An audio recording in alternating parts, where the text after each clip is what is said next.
Buenas noches, bienvenidos a la edición estelar de Costa Rica Noticias de este lunes 12 de octubre. Estamos en vivo a las 7 de la noche con 2 minutos. Les agradecemos que nos acompañen y que se informen con nosotros. Soy Ernesto Rivera. Hoy el país tiene unas imágenes de violencia que no esperábamos ver en Costa Rica, pero que lamentablemente ocurrieron por la tarde frente a la Casa Presidencial. Vamos de inmediato a ver los titulares que preparamos para ustedes. Adelante.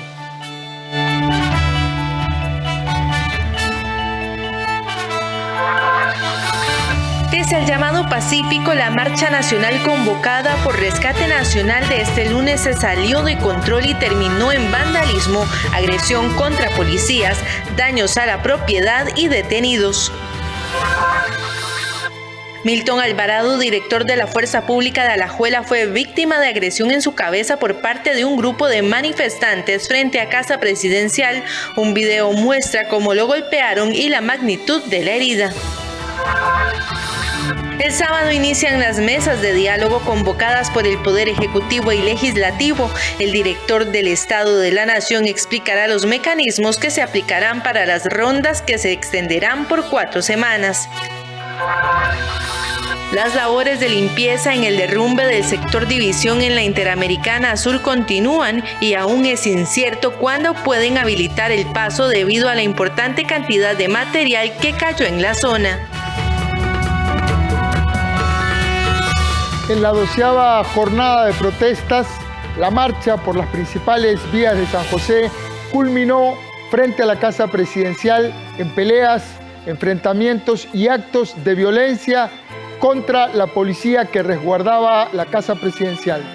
El movimiento, que en sus comienzos fue pacífico, derivó en decenas de cortes de carretera que impidieron el paso de ambulancias, mercaderías y personas, y terminó incluso con el lanzamiento de bombas incendiarias, la quema de un tráiler, un bus de transporte de policía y ya más de 100 policías heridos.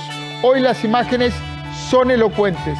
Uno de los manifestantes agredió reiteradamente con un garrote en la cabeza a uno de los policías.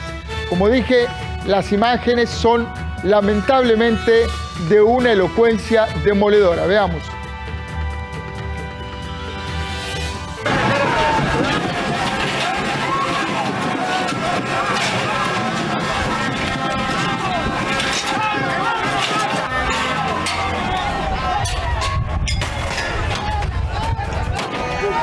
Así terminó el llamado a manifestarse de forma pacífica por parte de Rescate Nacional este lunes.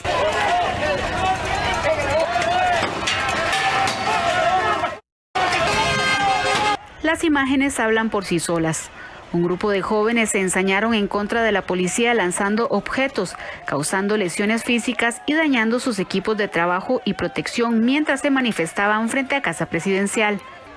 La situación se salió de control y la policía tuvo que intervenir con gases lacrimógenos para dispersar a las turbas. Finalmente, los grupos se dividieron en sectores como la Rotonda de las Garantías Sociales y el Parque Nicaragua en Zapote. Como resultado de esta jornada, policías heridos, personas lesionadas, daños a la propiedad privada y personas detenidas.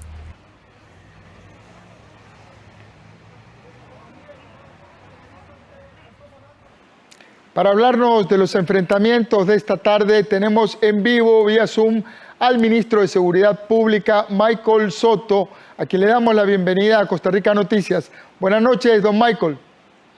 Buenas noches, don Ernesto, un gusto saludarlo, aquí estoy a la orden. Buenas noches, es una amable manera de decir una convención, pero esta noche tiene cualquier cosa menos de buena. ¿Cuál es la situación del policía de Alajuela herido hoy en la tarde durante el conflicto con los manifestantes? Sí, señor, don Ernesto, bueno, tenemos 11 policías heridos en esta actividad bochornosa y lamentable del día de hoy. Tenemos 2 compañeros el compañero Milton Alvarado, que tiene un trauma abierto en la cabeza, con una fractura aparentemente craneal, hundimiento en su frente. Lamentablemente, tarde no fue tan buena, no fue buenas tardes, fue muy malas tardes, donde, como pueden ver en los videos muy elocuentemente, la policía sencillamente lo que estaba haciendo es protegiendo Casa Presidencial y estas personas que estaban en esta disque manifestación pacífica organizada por Rescate Nacional y ANEP, terminó en esta situación tan lamentable, tan bochornosa y tan violenta.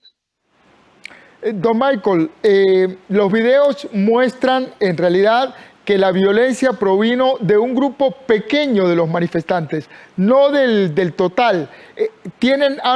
Hay muchos videos circulando, han podido identificar a algunas de las personas que hacen uso de esta violencia tan cruda en contra de la fuerza pública. Sí, don Ernesto, el grupo de personas que están arremetiendo contra la policía no es tan pequeño, ciertamente no es la totalidad, porque no lo es. Lo cierto del caso es que logramos detener a 28 personas, de las que estaban aquí. Detuvimos a la persona que golpeó en la cabeza con un garrote al compañero Milton Alvarado, y evidentemente todas estas videos, imágenes y demás que circulan, nos van a servir de insumo para coordinar con el OIJ y la Fiscalía para las personas que no pudimos detener, que las mismas sean procesadas y detenidas por esta situación. Dentro de los 28 detenidos que tienen, ¿han podido identificar si ahí, dentro de ese grupo, se encuentra la persona de sombrero blanco, que es la que ataca con un garrote al policía Milton Alvarado? Sí, efectivamente, esta persona la detuvimos, es de apellido Quiroz Salas. Estamos haciendo los trámites para presentarla al Ministerio Público. Hace pocos minutos me comuniqué con la fiscal general, pero sí, efectivamente, con un trabajo que hicimos logramos darle seguimiento a la persona y detenerla ya a muy pocos metros en los alrededores de Casa Presidencial. Don Michael, parte de la ventaja que tuvo este grupo violento es que había 5 camiones o cabezales que se parquearon frente a la Casa Presidencial, que incluso en algún momento se amenazó con tirarlos contra la policía. ¿Cómo llegaron esos camiones ahí? ¿Por qué no se tomó prevención de impedir el paso de cabezales o por lo menos no dejarlos que se parquearan? Sí, no fue que no dejamos que se parquearan, no los dejamos entrar, fue que la línea que teníamos esta calle que pasa frente a Casa Presidencial tiene 2 extremos. En los 2 extremos teníamos presencia policial con la policía de tránsito, y estos trailers literalmente hicieron que se corrieran a los policías de tránsito, porque si no estarían poniendo en riesgo la integridad de los oficiales. Ahí se nos meten en esa línea, inclusive estuvieron amenazando con meter estos trailers dentro de las vallas, situación que dichosamente no ocurrió, pero por esa circunstancia, don Ernesto, tuvimos que decomisar 2 trailers y detener a los conductores, porque violentaron la línea que teníamos en ese sentido para poder ingresar hasta el frente de la Casa Presidencial. Don Michael, ya tirarle un tráiler encima a la fuerza pública y romper por lo menos el primer cordón perimetral que había para proteger la Casa Presidencial es un hecho de violencia. Los propietarios de esos trailers tienen placa, tienen nombre, tienen un propietario, tienen un chofer, están identificados. ¿Qué va a pasar con esas personas?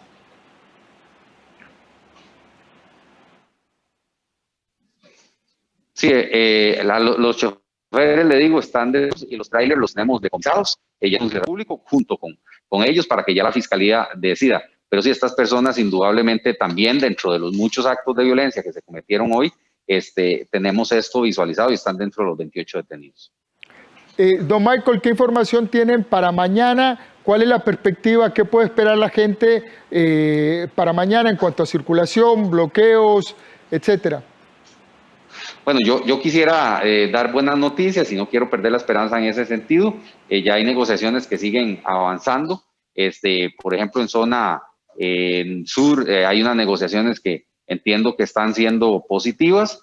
Hay que resolver el tema de Pérez Celedón, pero por ahí siguen las mesas de negociación. En la zona norte, de momento, está tranquilo y esperamos que así termine. Y reitero, la idea es resolver esto por el diálogo, pero no con estas imágenes tan bochornosas de un país que siempre se ha caracterizado por ser pacífico. Y bueno, hoy es un día triste para la historia del país con hechos tan violentos.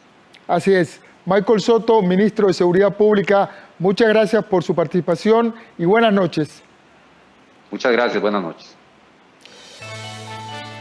Rescate Nacional llamó a conferencia de prensa para referirse a los acontecimientos de esta tarde. Nuestro compañero, el periodista Andrés Ortiz, nos informa en vivo. Buenas noches, Andrés, adelante.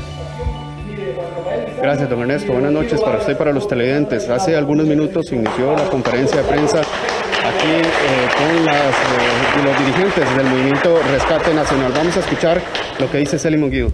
Don Célimo, estamos en vivo para Canal 13. Tal vez si nos da o nos hace un resumen de la perspectiva que usted en este momento estaba dando a raíz de los acontecimientos del día de hoy y también la posición que va a tener el movimiento a partir de ahora. Buenas noches. Buenas noches. No, solamente que estamos planteando la brutal agresión que hace el gobierno de la República con la gente humilde. Nunca he visto que le huelen garrote a la gente de la OCAEP o a los banqueros o a las mafias. Nunca he visto que le huelen garrote ni que le huelen gas. Y decir que es un sentimiento nacional, que este perverso del ministro Michael Soto, debe renunciar. No podemos permitir que una persona totalmente deshumanizada, soberbio, enredado con la mafia de este país, sea ministro. Y podemos demostrárselo.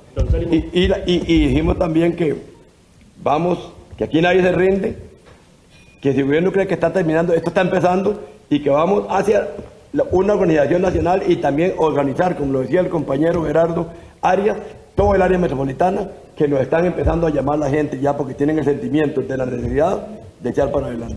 Sálimo, ¿qué sucedió el día de hoy? Inició como una manifestación, una marcha pacífica.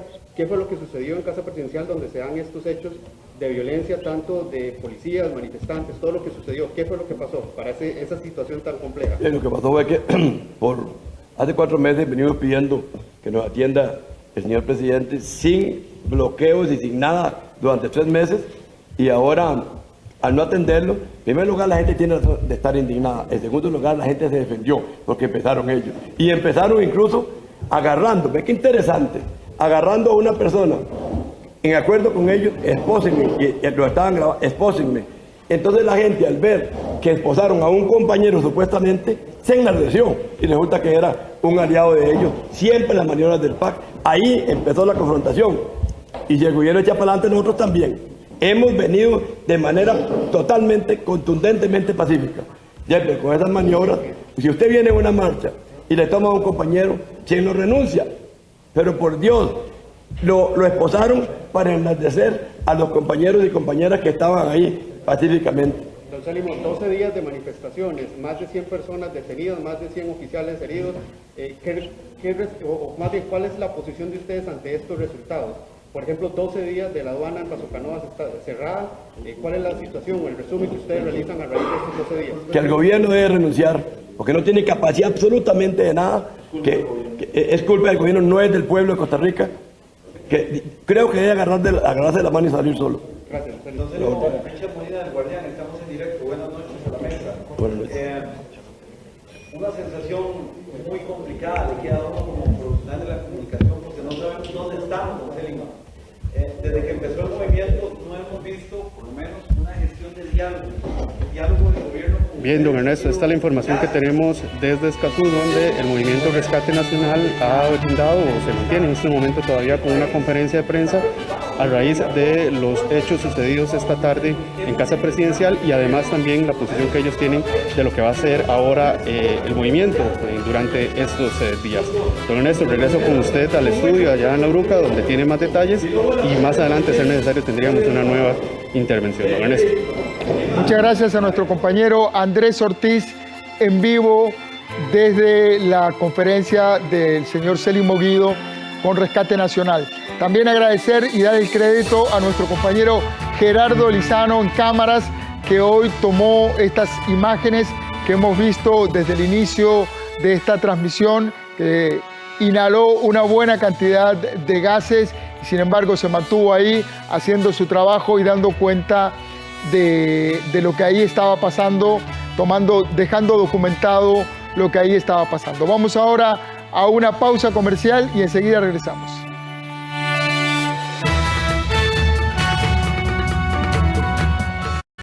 Aún en medio de la emergencia nacional y mundial, las mujeres debemos exigir el derecho a una vida libre de violencia. Por ello, si estás en una situación de violencia, acoso o amenaza, llama de inmediato al 911, no importa el día o la hora. Recibirás información y serás referida a las entidades que atenderán tu situación. Aún en la emergencia COVID-19, seguimos pendientes de vos.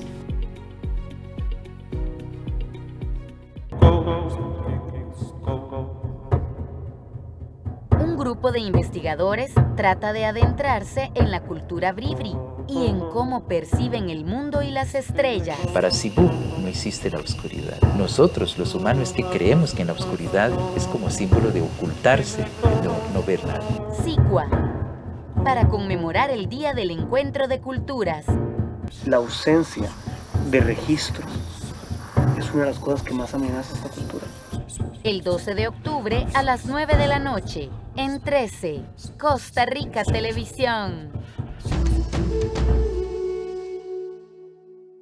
Hola, soy Juan, un trabajador que se esfuerza por su familia y ahora que permanecemos en casa debemos ahorrar. Yo tuve que retirar mi fondo de capitalización laboral, pero estoy siendo muy cuidadoso al administrarlo. El FCL es un auxilio de cesantía en caso de desempleo, suspensión del contrato o reducción de la jornada. Retírelo sin salir de casa en www.bancopopular.fi.cr o llamando al 4052-8720 y 4101-5910. Popular Pensiones, el asesor de su futuro. Conozca el uso de los carriles exclusivos para autobús. Estos tienen una zona mixta que se identifica como una flecha de doble cabeza. Para girar a la derecha, ingrese al carril exclusivo en la zona mixta hasta un máximo de 50 metros antes de virar. Para incorporarse a la ruta principal, ingrese a la zona mixta y en un máximo de 50 metros, cámbiese al segundo carril. Utilice este carril solo para girar y evite una multa. Los carriles exclusivos para buses nos benefician. Impulsemos el cambio.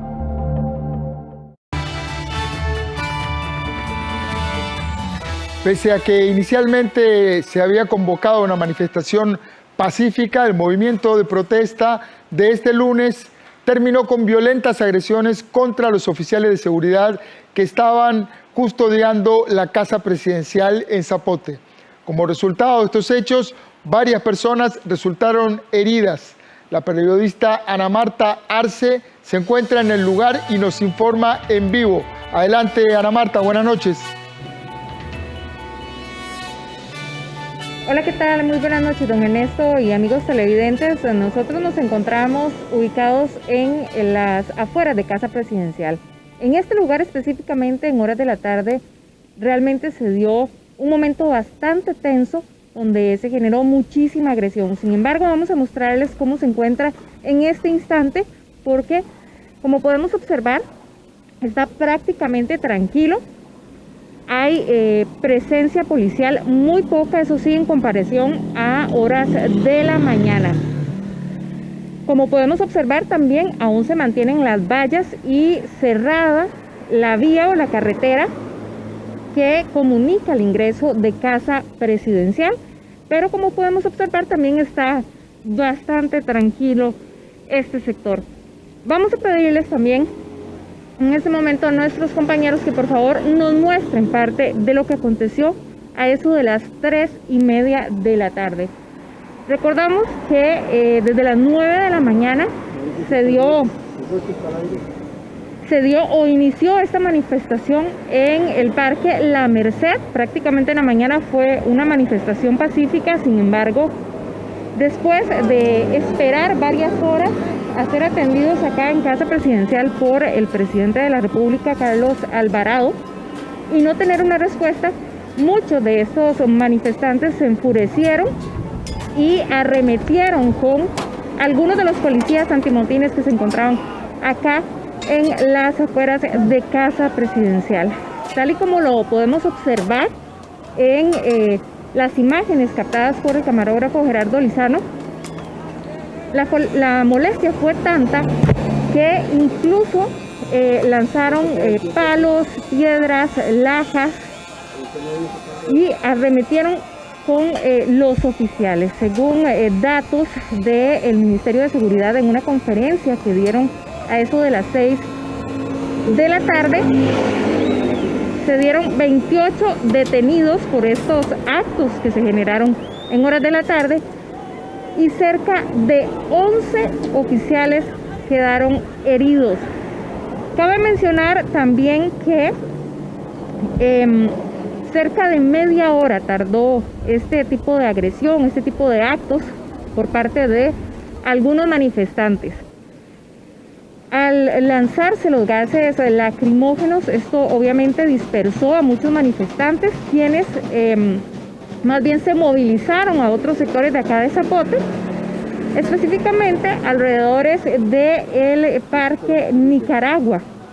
Ahí nuevamente hicieron otros tipos de bloqueos, continuaron su manifestación e incluso intentaron hacer quemas en plena vía. Sin embargo, también se interceptó por medio de gases lacrimógenos y participación oficial. A eso de las 5 de la tarde aproximadamente ya el panorama estaba totalmente resuelto. Había muchos oficiales acá en la vía.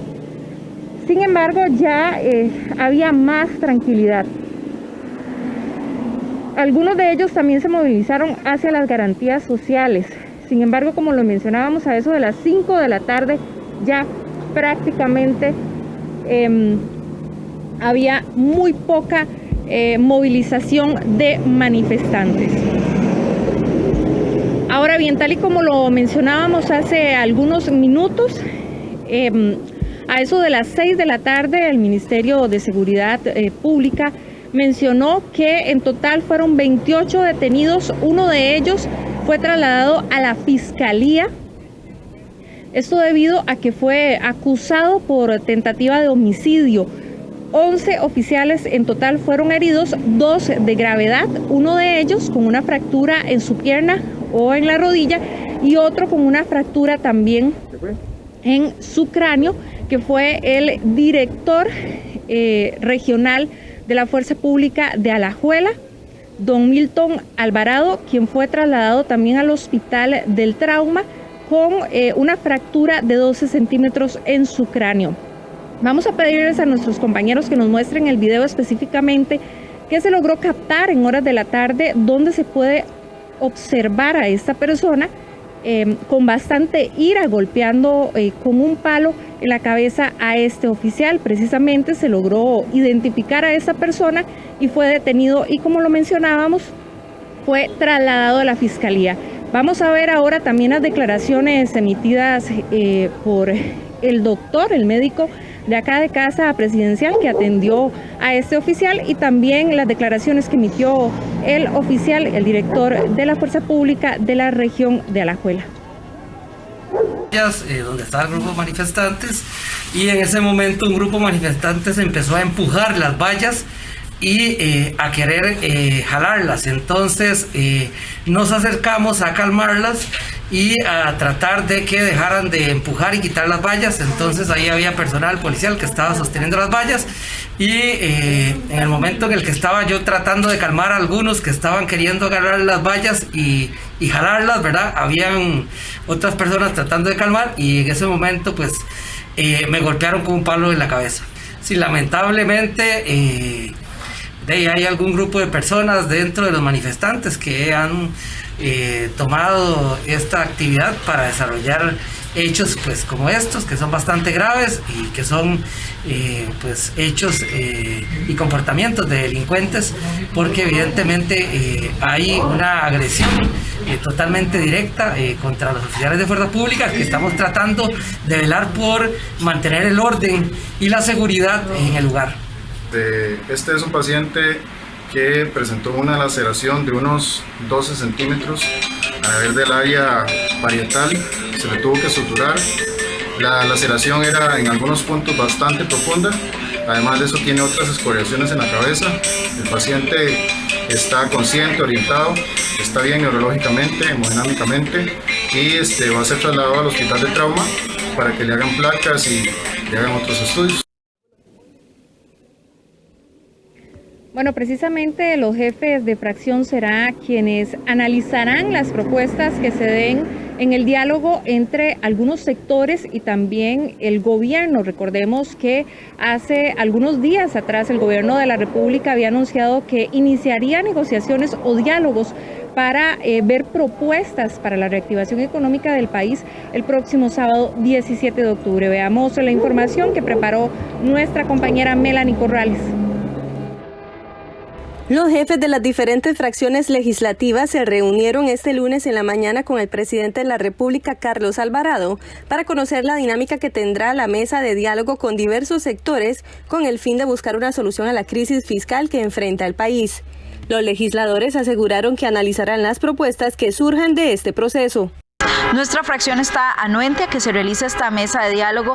Hemos llamado a que es necesario que se realice esto, siempre teniendo el cuidado de poder escuchar a los sectores afectados, pero manteniendo un orden, no violentando los derechos de las otras personas.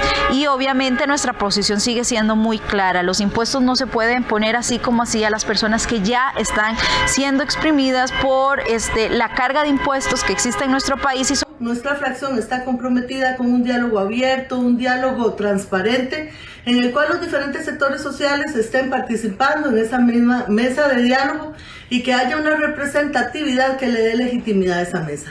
También consideramos importante que la misma sea pública, que sea transparente y que sea de conocimiento de todas y todos los costarricenses. En mi condición de diputada de la República considero sumamente relevante que la participación de los sectores que en este momento se manifiestan a través de la protesta social, pacífica y ordenada, también tengan su representación en esta mesa de diálogo nacional. Celebramos la disposición del Estado de la Nación en la persona de don Jorge Vargas Cuyel para facilitar el espacio. Creo que esto garantiza solidez técnica, confianza y respeto a los diferentes actores que van a participar en este proceso de diálogo, y nos comprometemos como fracción legislativa a participar activamente, a aportar y a llegar a este espacio con la mejor actitud y vocación de diálogo, de construcción colectiva y de escucha que necesita Costa Rica en este momento. De acuerdo a esta propuesta, estará un cuarto adjunto donde no tiene participación directa, pero sí podemos darle seguimiento al diálogo y podemos también construir algunas respuestas que así requieran sobre la vía legislativa que podría tener alguno de los proyectos de ley que puedan llegar a la Asamblea Legislativa. Consideramos que este diálogo permite generar tranquilidad. El ministro de la Presidencia, Marcelo Prieto, dijo que tienen buenas expectativas de lo que surja a raíz de esta mesa de diálogo. Hemos encontrado una gran receptividad en los jefes de fracción y la manifestación de que la Asamblea Legislativa, en un cuarto adjunto a la mesa de diálogo, va a tener una participación decisiva también y muy importante en los acuerdos que se vayan generando y que sean el resultado de esta concertación a la que ha llamado el Gobierno de la República junto con el presidente de la Asamblea Legislativa. Estamos seguros de que este proceso nos va a permitir encontrar los caminos y las soluciones para enfrentar los múltiples problemas que atraviesa Costa Rica y muy particularmente el problema fiscal, que es el tema prioritario en este momento del diálogo social convocado por el gobierno, sin que de ninguna manera estemos descuidando el tema de la reactivación económica, el tema de la generación de empleo y el tema de la protección social que requieren los costarricenses. Este proceso iniciará el próximo sábado 17 de octubre y se extenderá por 4 semanas. Don Ernesto y amigos televidentes, es la información que tengo desde acá, desde las afueras de Casa Presidencial. Vamos a mostrarles nada más rápidamente, como lo decíamos ahora hace algunos minutos, ya prácticamente todo está controlado. Esta vía ya se abrió a eso de las 6 de la tarde. Vemos que está bastante tranquilo por acá con presencia policial.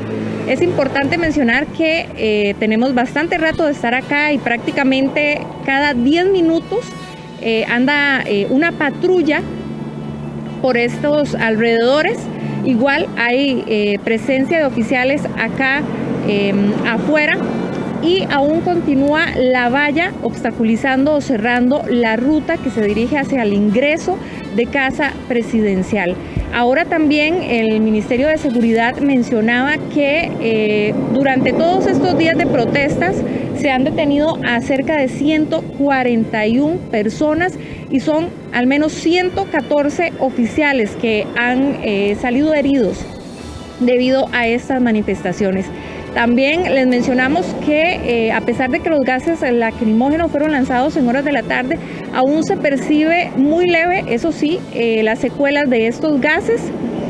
Y bueno, es parte de lo que tenemos de información acá desde Casa Presidencial. Prácticamente a las 5 de la tarde había una gran cantidad de oficiales, ya todo estaba controlado, habían oficiales en muchos puntos de acá de Zapote, en muchos alrededores. Sin embargo, a eso de las 6 de la tarde, pues prácticamente los oficiales que quedaban acá en Casa Presidencial. Vuelvo con usted al estudio principal, don Ernesto, donde tiene más información. Buenas noches.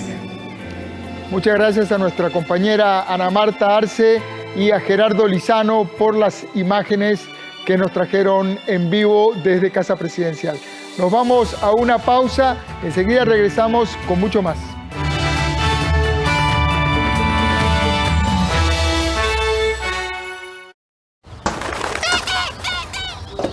Número 327, Nuevas Canoas. Hay 1000 razones para querer un BN rapidito. Sea cual sea la suya, solicítelo hoy. Banco Nacional. Juntos somos progreso. Este sábado 17 de octubre, la temporada virtual de la Orquesta Sinfónica Nacional nos ofrece música de Uwe Monti, Rimsky-Korsakov, Enrique Granados y Georges Bizet. A las 7:30 de la noche, solo aquí en 13, Costa Rica Televisión. Para cumplir con la normativa de limpieza de espacios de trabajo o de uso común y así evitar el contagio de COVID-19, el INA ofrece una serie de guías digitales de autoaprendizaje, con acceso libre, que no requieren matrícula, tutorías ni evaluación. Esta es una herramienta para facilitar la reactivación económica de los diferentes sectores productivos del país. Encuentre las guías en www.ina.ac.cr. INA. Tecnología e innovación para la empleabilidad. Esta semana, en Punto y Coma, conversaremos con la escritora Marjorie Ross, quien nos presenta su poemario Menú, donde conjuga por primera vez de manera directa y palpable sus dos pasiones, la poesía y la cocina. Punto y Coma, nuestros libros tienen la palabra, los domingos a las 12 mediodía. Con repetición los lunes a las 11 de la noche, solo en 13, Costa Rica Televisión. Banco Popular presenta El Tipo de Cambio. En este momento vamos a repasar la cotización de la divisa estadounidense. El precio del dólar en la compra para hoy, 598 colones con 44 centavos. El precio del dólar en la venta, 605 colones con 38 céntimos.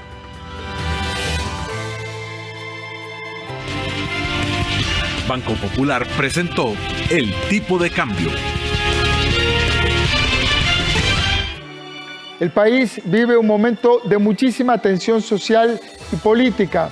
Los disturbios violentos de hoy, los cortes y bloqueos de carretera que ocurrieron durante los últimos 12 días lo demuestran.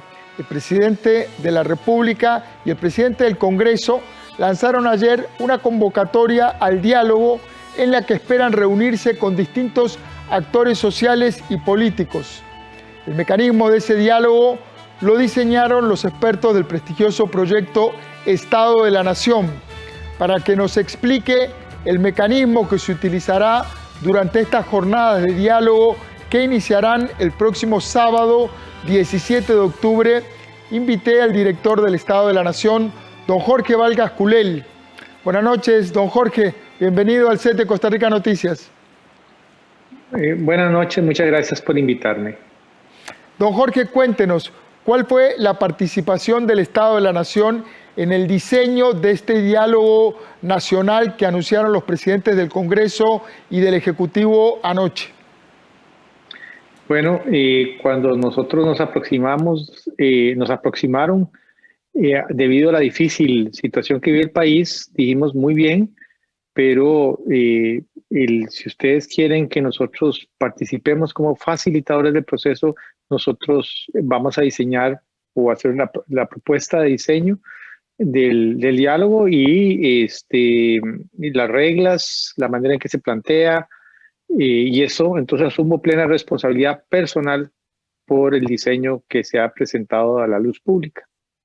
Don Jorge, ¿quiénes podrán participar de este diálogo y quiénes no?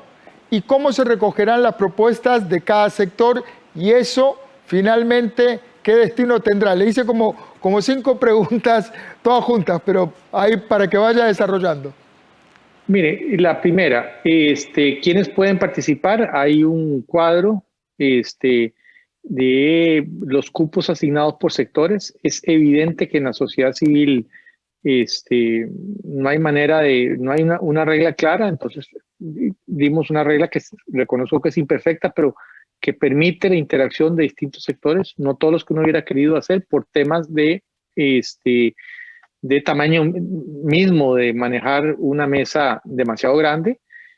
Pero quiero decir una cosa, hay demasiada atención pública sobre cuántos, si son 4 aquí, 2 por aquí. Mire, lean el planteamiento del ejercicio, porque vea, básicamente estamos convocando a diálogo a gente que no tiene ninguna confianza sobre el otro.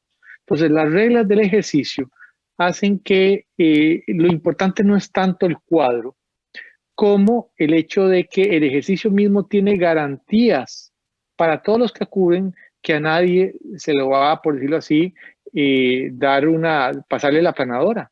Las condiciones del ejercicio, como fue planteado, la convocatoria, el problema a resolver, la estructura de facilitación impiden que mayorías, digamos, que se armen de un momento para otro sean las que dominen el diálogo. Entonces, yo invito a salir más allá del cuadro. Estamos esperando que las organizaciones, remitirles a nuestras organizaciones la invitación a participar y que nombren los representantes. Van a participar entonces 25 miembros de la sociedad civil con 4 ministros, 2 del área social, 2 del área económica, y además los jefes de fracción e independientes van a tener un cuarto, del Parlamento va a tener un cuarto adjunto que ellos van a estar viendo las deliberaciones y van a estar a disposición cuando la mesa quiera ver la viabilidad de ideas.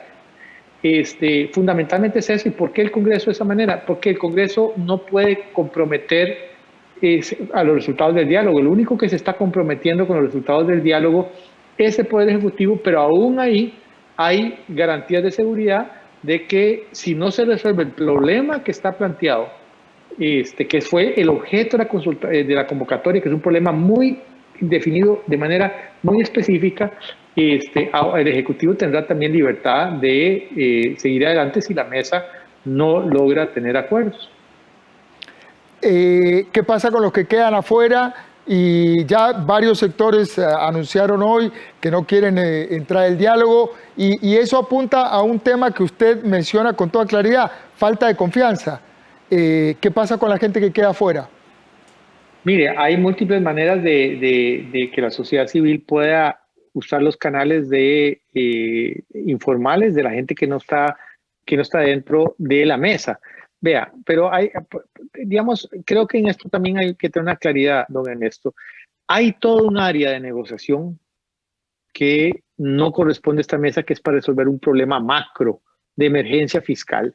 Por ejemplo, hay toda una serie de demandas territoriales que en este momento están ocurriendo relacionados con la pesca, relacionados con problemas específicos de actividades productivas, tema de transportistas.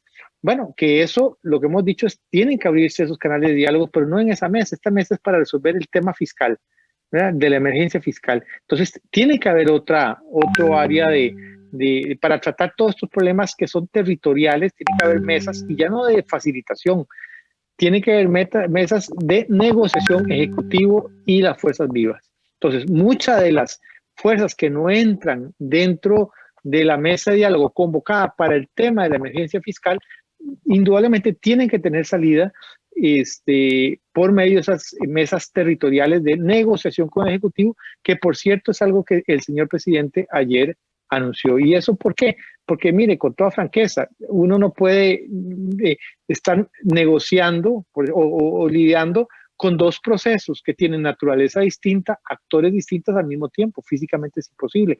Tiene que haber una mesa de diálogo y de negociación, pero ese es otro esfuerzo. Este es convocado para un problema muy específico, que es la emergencia fiscal, y ahí básicamente hay una estructura de representación más sectorial.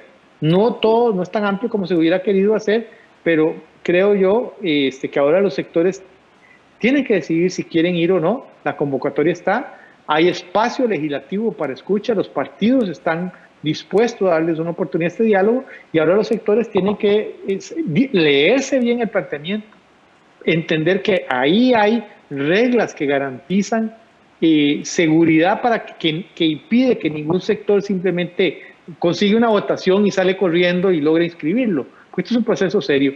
Entonces ellos tienen que tomar la decisión, nosotros tenemos que invitarlos, y esperamos que en los próximos días nos puedan entonces habilitar su representación para la sesión de instalación del sábado 17, que sería para efectos de esta instalación en el edificio que muy gentilmente el Consejo Nacional de Rectores nos ha prestado. Pero después va a tener que moverse en un área que está mucho más cercana al Poder Legislativo. Don Jorge, el diálogo es precisamente eso, un debate entre partes para encontrar la solución, en este caso, a un problema muy concreto. ¿Eso qué significa? ¿Que el resultado de este diálogo será de cumplimiento obligatorio para el gobierno? Sí, pero déjeme tal vez antes de llegar a eso hacer una precisión. O sea, se le plantea a la mesa un problema concreto. Es cómo llegar a tener un balance favorable de 2.5 en el déficit primario, y además disminuir la deuda en el corto plazo. Pero la respuesta, y ahí es una cosa muy importante, la respuesta que la sociedad recomienda y digamos sobre todo la palabra es acuerde, tiene que cumplir varios parámetros, tiene que ser balanceada, o sea, no solo puede ser impuestos, tiene que haber gastos. Eso está en la convocatoria misma, y si lo aceptan, a mí me toca velar porque eso no haya unas personas que digan, sí, solo vamos por impuestos, porque tenemos la mayoría. En la convocatoria misma está establecido que los parámetros de la respuesta tienen que ser balanceados entre ingresos, gastos y manejo de la ingeniería de la deuda. Tiene que haber un balance de presentación sectorial, y hay un conjunto de principios que está en la convocatoria misma, o sea, que no puede ser cualquier respuesta. Dicho esto, suponiendo que los acuerdos de la mesa cumplan con los parámetros que se han establecido en la convocatoria misma del diálogo, el Poder Ejecutivo, que es el único que se puede comprometer acá, diría, bueno, en aquellas cosas que hayan acuerdos que pasen estos parámetros, las políticas que diseñemos se van a armonizar con esos acuerdos.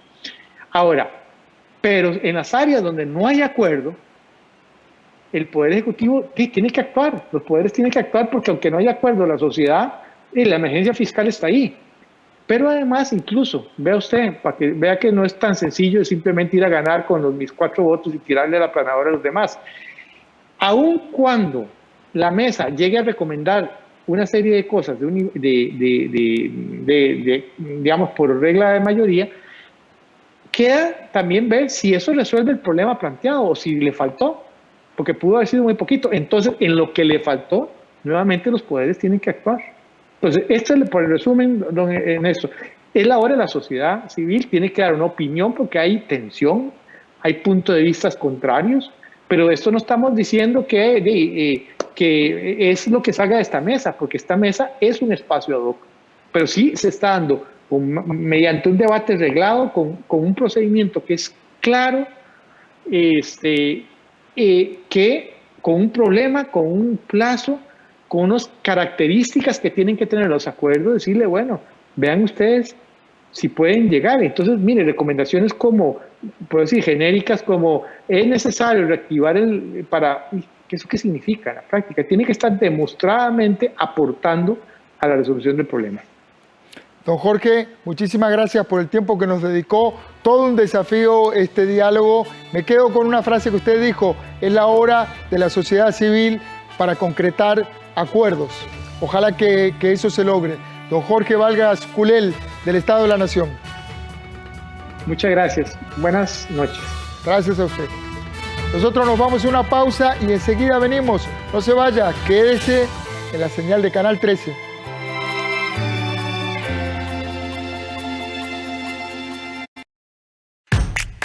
Soy Oscar, mis amigos me esperan porque hoy toca cletear. Salimos a las 6 de la mañana, vamos con todo. En ruta paramos para tomar algo, disfrutar del paisaje y tomarnos unas fotos todos juntos para subir a las redes. Pedro estaba positivo por COVID y no lo sabíamos. Oscar, sus amigos y su familia se contagiaron. Oscar, recordá que mantener la distancia física con otras personas es necesario cuando salimos a sitios públicos. Hoy más que nunca, cuídate. Documentales profundos que nos llevarán a conocer a diferentes personas, sus sueños, pesares, fantasías, costumbres y alegrías en Cine Retrospectivo, los martes a las 9 de la noche, a partir de octubre, aquí en 13, Costa Rica Televisión. Para cumplir con la normativa de limpieza de espacios de trabajo o de uso común y así evitar el contagio de COVID-19, el INA ofrece una serie de guías digitales de autoaprendizaje, con acceso libre, que no requieren matrícula, tutorías ni evaluación. Esta es una herramienta para facilitar la reactivación económica de los diferentes sectores productivos del país. Encuentre las guías en www.ina.ac.cr. INA. Tecnología e innovación para la empleabilidad. Esta semana en RT Reporta nos adentramos en la verdadera alma rusa. La lectura de Tolstói es obligatoria en las escuelas rusas y al igual que ocurre con el Quijote en España, muchos rusos acaban asociando la obra de Tolstói con el tedio de las obligaciones escolares. RT Reporta, en busca de la Rusia eterna. Este viernes 16 de octubre, 10:30 de la noche, por 13, Costa Rica Televisión. A las 7 de la noche con 49 minutos, estamos de regreso en la edición estelar de Costa Rica Noticias. Vamos a ir con nuestro compañero Andrés Ortiz, quien nos tiene el último corte sobre cuáles carreteras están cortadas o bloqueadas a este momento. Buenas noches, Andrés. Adelante. Buenas noches, don Ernesto, nuevamente para usted y para los televidentes. Así es, tal y como usted lo menciona, vamos a dar el corte que dio el Ministerio de Seguridad a las 5:10 de esta tarde. Precisamente la imagen que ustedes pueden ver en pantalla, se trata de 7 rutas que en este momento se encuentran bloqueadas, o por lo menos hasta las 5:10 de la tarde, en la Escuela de Paquita en Quepos, además el Rosario de Pacuar en Pérez de León, ruta 243, Longomay, Buenos Aires, ruta 2, en el Brujo, Buenos Aires, ruta 2 también, en Brasilia, Pérez de León, ruta 2, y Paso Canoas, corredores frente a la aduana panameña, ruta 2, además en Horquetas, entrada a la Salchicha Sarapiquí, ruta 4. Esas son las rutas que el Ministerio de Seguridad a las 5:30 daba la información de que se mantenían bloqueadas. Precisamente la aduana de entre Costa Rica y Panamá, en Paso Canoas, es uno de los puntos que se ha mantenido bloqueado desde hace ya 12 días. Como ustedes pueden ver en estas imágenes, son imágenes de los últimos días de cómo se ha mantenido este paso en la frontera con Panamá. Se mantiene de esta manera. Esta es una de las rutas, como les decía, que se mantiene todavía bloqueada. Lleva 12 días de permanecer de esta manera. Vamos a ver también la declaración de Randall Otárola, viceministro de la Presidencia y de Diálogo, quien da la versión también sobre los hechos acontecidos esta tarde afuera de Casa Presidencial. Veamos.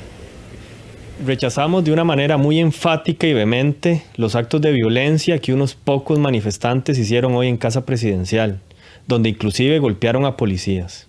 Eso no es una ruta democrática, e inclusive eso no es una ruta de diálogo. Hemos estado abiertos como gobierno a escuchar a diferentes sectores y actores del país, Inclusive ayer el señor presidente con varias autoridades políticas lanzaron un proceso nacional para resolver problemas de diferente índole. Por eso no es justificable lo que hoy pasó. No es justificable que unos pocos que se abogan la representación de muchos hayan violentado la autoridad, pero además la integridad física de personas y de instalaciones públicas. Bien, don Ernesto, esta es la información que tenemos. Recapitulamos hasta las 5:10 de la tarde, 7 rutas cerradas, principalmente la ruta número 2 es la más afectada, que mantiene estos 7 bloqueos. Don Ernesto, regreso con usted al estudio allá en La Uruca. Buenas noches. Buenas noches, muchas gracias a nuestro compañero Andrés Ortiz. En lo que va del año, la Policía de Control de Drogas ha descomisado más de 12 toneladas de cocaína escondida en productos agrícolas de exportación. El último hallazgo se dio este domingo cuando las autoridades decomisaron prácticamente 3 toneladas de droga en un cargamento de banano que iba hacia Holanda. Veamos. Este es el cargamento de cocaína que la Policía de Control de Drogas encontró este domingo en un contenedor que llevaba carga de banano de exportación y que iba hacia Amberes en Bélgica. La policía contabilizó 2.903 paquetes, lo que equivale a 2.9 toneladas de cocaína. Este contenedor se dirigía hacia Europa, propiamente a Amberes en Bélgica, trasladando fruta de Costa Rica hacia ese lugar. Pero por el efectivo trabajo de nuestro cuerpo policial se logró hacer la detección. Este producto lícito sale del sector de Matina y en la investigación hay que tratar de establecer dónde fue contaminado y desarrollar ese proceso pues, para presentar a los responsables ante la autoridad judicial competente. Los productos agrícolas de exportación contaminados con drogas son cada vez más comunes. En lo que va del año, la Policía de Control de Drogas ha decomisado más de 12 toneladas de cocaína que han ido ocultos en contenedores con productos de exportación. En todo el 2019, las autoridades policiales encontraron un poco más de 4 toneladas de droga que iba oculta en contenedores.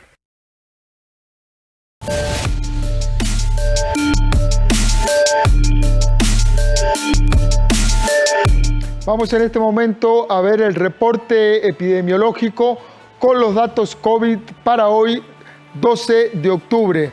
La cantidad de nuevos contagios confirmados entre el domingo y hoy lunes es de 1.784 nuevos casos.